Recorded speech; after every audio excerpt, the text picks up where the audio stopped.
name is Kaysun. I work as a truancy case manager for IDA, Institute for Development of African Youth. And basically, what led me to that job was kind of a combination of different things. I'm very passionate about working with people, so my field has always been human services, social work. And truancy, it kind of just fell out of my lap out of the blue. Typical story of a college graduate, got out of school, left home, was like, all right, I gotta find a job. And basically, I met the director of our organization, prior when I started graduate school at Temple.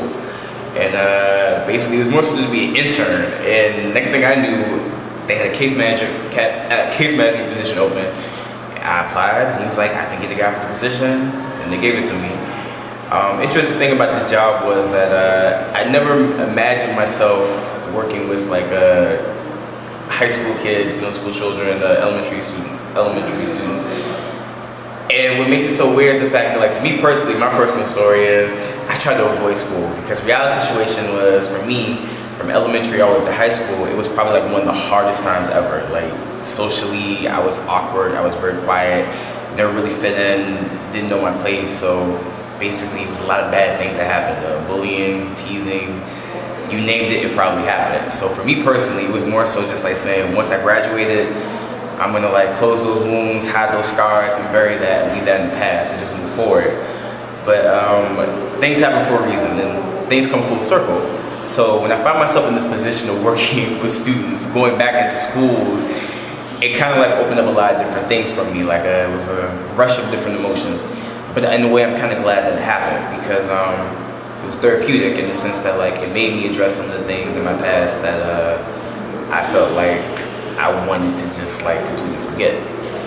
But also what it did was it allowed me to empower myself, and not just empower myself, but also empower the students I work with to address some of the issues I had to deal with, like bullying.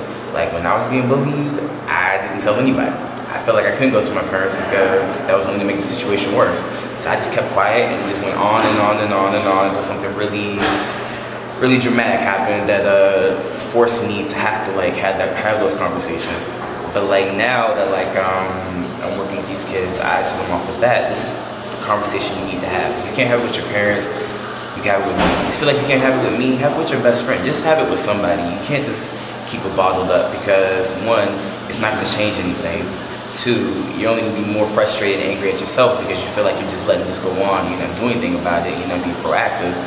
And three, if you just bottle it up and you don't address it, you're gonna end up 24, at my age, you're just trying to come to terms with it, trying to figure out, what all of that was, and not really realizing that some of the things that you do or some things that affect you was because you didn't resolve that situation back then.